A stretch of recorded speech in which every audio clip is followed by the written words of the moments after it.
मुझे के ड्रामा के बारे में पता चला था आज से बीते कुछ सालों पहले और उसके बाद मुझे वहीं से के पॉप के बारे में पता चला। के पॉप के बारे में पता चला तो फिर मैंने धीरे-धीरे उन लोगों के बारे में जानना शुरू किया।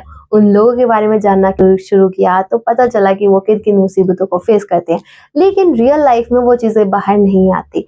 पर अभी एक ऐसा के ड्रामा रिलीज़ किया गया है जिसका नाम है आइडल आई और आज हम इस वीडियो में उसी के बारे में बात करने वाले हैं और ये के ड्रामा ना रियलिटी दिखाता है। रियलिटी दिखाता है उस सोशल प्रेशर का, उस पब्लिक जजमेंट का, वो इमोशनल हैरेसमेंट जो उसके साथ होता है, आइडल हैरेसमेंट जो होता है वो, और वहीं सेसॉन्ग जो फैंस होते हैं उनके बारे में।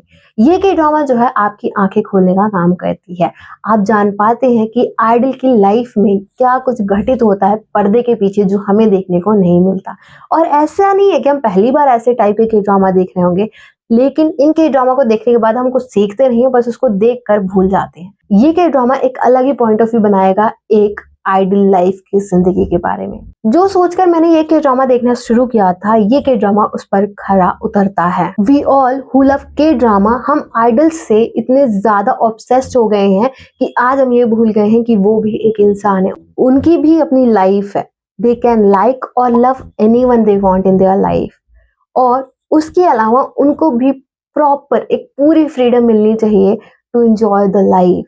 मतलब अगर वो के पॉप आइडल बने हैं तो इसका ये मतलब नहीं है कि हम उनकी लाइफ को कंट्रोल करें अपने हिसाब से। हमें उनको ह्यूमंस की तरह ट्रीट करना चाहिए। आज के पॉप आइडल जो है वो बेचारे फ्रीली घूम नहीं सकते हैं, वो कहीं आ जा नहीं सकते। अगर किसी से बात कर रहे हैं तो उसमें इशू है, और नहीं बात कर रहे हैं तो उसमें भी इशू है। अवार्ड शोज होते हैं, वहां पे अगर किसी के गाने पे डांस कर रहे हैं तो उसमें भी इशू है, नहीं डांस कर रहे हैं तो उसमें भी इशू है। अगर किसी के सामने सर झुका के ऐसे नमस्ते नहीं कर रहे तो उसमें भी इशू है। और उसके अलावा भाई वी हैव लाइक हम इतने ऑब्सेस्ड हो गए हैं एक परफेक्ट बॉडी परफेक्ट शेप के साथ कि क्या ही कहना। They are humans to.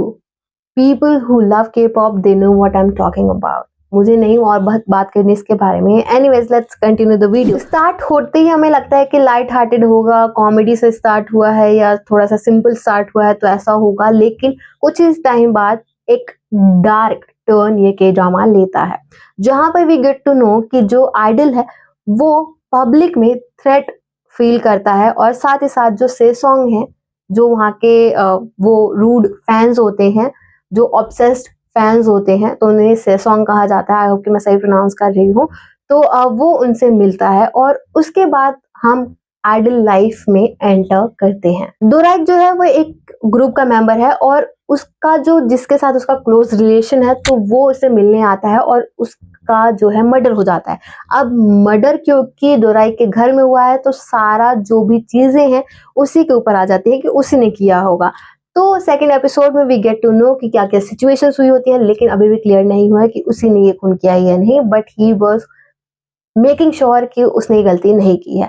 But episode 2 was so intense कि मैं आपको क्या ही बताऊं। बाकी एपिसोड 1 और एपिसोड 2 जो है एक अच्छा खासा आपको एक माइंडसेट देके जाता है। रियलिटी चेक तो खतरनाक है इसके ड्रामा में, फ्रॉम स्टार्ट टू लेके एंड तक। और उसके बाद जो ट्रीटमेंट मिलता है आपको प्रिजन में, तो वो कहीं ना कहीं देखने को मिलता है इसके ड्रामा में कि भाई अगर आइडल को अगर प्रिजन में जाना पड़ता है तो उनके साथ कैसा सलूक किया जाता है, इवन दो अगर उनकी गलती नहीं है तब। जैसे ही पता चलता है कि डोराइक ने अपने ग्रुप के मेंबर की जान ले ली या मर्डर कर दिया है, तो उसके बाद जो उसकी एजेंसी है, जो उसके फैंस है, फैमिली है, सब उससे दूर होने लग गई। तो he have no place to go. At the end फिर जो हमारी लॉयर है तो वो उनको अपने घर ले जाती है, तो उनकी अलग एक स्टोरी है। तो एपिसोड 2 में आपको ये सब देखने को मिलता है। अब हम बात करें इसके ड्रामा में जो कैरेक्टर्स हैं उनकी, तो सबसे पहले जो सेना है उनकी अगर मैं बात करूँ तो वो एक लॉयर है, जो कि लॉयर के होने के साथ साथ वो एक फैन भी है, और वो फैन है डोराइक की। डोराइक जो है वो आइडल है और सारी मुसीबतों को बेचारा खुद अकेला फेस कर रहा है। स्टार्टिंग से लेके एंड तक ये कि ड्रामा आपको बांध के रखता है अपने साथ और आपको इतना ज्यादा एक्साइटेड कर देता है, इतना ज्यादा अटेंशन आपका ले लेता है कि आपका मन करता है कि ये के ड्रामा खत्म ही ना हो, नेक्स्ट एपिसोड जो है हमें देखने को मिल जाए। इसके ड्रामा के जो म्यूजिक है, अगर मैं उसकी बात करूँ, to be very honest I like that. मतलब मैं किसी भी म्यूजिक के बारे में गलत कहती ही नहीं कभी, लेकिन फिर भी सीरियसली अच्छे थे। एंड लिरिक्स पे अगर आप ध्यान दोगे तो वो भी काफी अच्छे लगते हैं। जब इंट्रोड्यूस होता है कि जब पहली बार जो सेना है वो मिलती है डोराइक से, वो ग्रुप परफॉर्मेंस होती है पहली बार जब वो स्टेज पर परफॉर्म करते हैं, तो वहां पे जो सॉन्ग बजता है वो काफी अच्छा लगता है।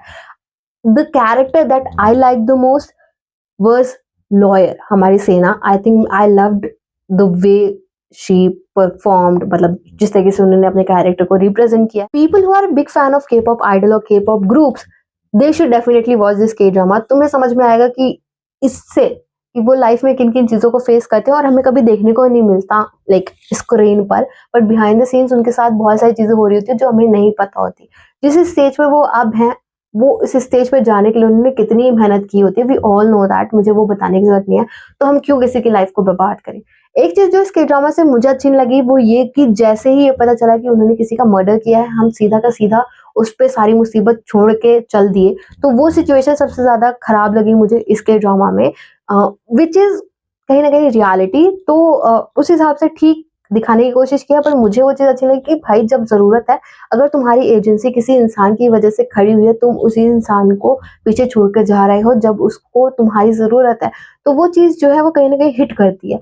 तो I guess overall this K drama is more like emotional connect करेगा आपके साथ। इसी के अगर आप फैन है तो वो अच्छी चीज है, लेकिन आप इतने ज्यादा ऑब्सेस हो गए हो कि आपको से सॉन्ग वाली लाइक उसमें टेबल में रखा जा रहा है, तो वो गलत है। और इतने खराब भी है ना भाई कि जैसी वो लड़कियां जो है तो उसके घर में घुस गई, ठीक है, घर में घुसने के बाद ये कह रही है जब पता चला कि वो उसने मर्डर किया है नॉल, तो उसको छोड़ के दूसरे के पॉप आइडल ग्रुप में चली गई। तो वो चीज जो थी वो रियलिटी थी। एंड आई थिंक मैं जितना भी बात करूंगी वो खत्म ही नहीं होगी इस के ड्रामा के बारे में। BGM is good, BGM perfectly जा रहा है। अगर तुम के ड्रामा देखना पसंद करते हो, उसमें से भी थोड़ा सा रियलिटी चेक काइंड ऑफ के ड्रामा देखना तुम्हें पसंद है, तो डेफिनेटली इस के ड्रामा को देखना जरूर। तुम्हें मजा आएगा, नॉट ओनली कि तुम सिर्फ फन उसमें देखोगे, पर यू गेट टू नो कि रियलिटी क्या होती है या जो के पॉप आइडल हैं वो क्या फेस करते हैं। बीजीएम अच्छा है, डायलॉग्स अच्छे हैं। जो वीएफएक्स का यूज आई डोंट थिंक इसमें किया गया है अभी फिलहाल, बट अगर किया गया होगा तो I don't know. But visuals जो है वो काफी अच्छे हैं।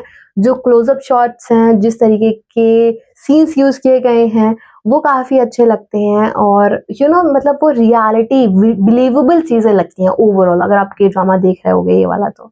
एनीवेज, तो अगर मैं इसके ड्रामा के बारे में बात करूंगी तो पूरा दिन निकल जाएगा। So behind the scene K pop idol की लाइफ कैसे होती है, we all wanted to know. और ये के ड्रामा कहीं ना कहीं वही के ड्रामा है जो आपको बताता है कि मोस्टली लाइक मुझे लगता है 70-80% ये के ड्रामा झूठ नहीं है, रियलिटी है। तो कहीं ना कहीं आप क्या सोचते हो कि जो इसमें स्टोरी दिखाई जा रही है वो कहीं ना कहीं उस हद तक सही है या नहीं है, मुझे कमेंट में जरूर बताना। Thank you so much for watching this video. अगर आपने ये वीडियो अब तक देखी है, हम अगली वीडियो में मिलते हैं। बाय।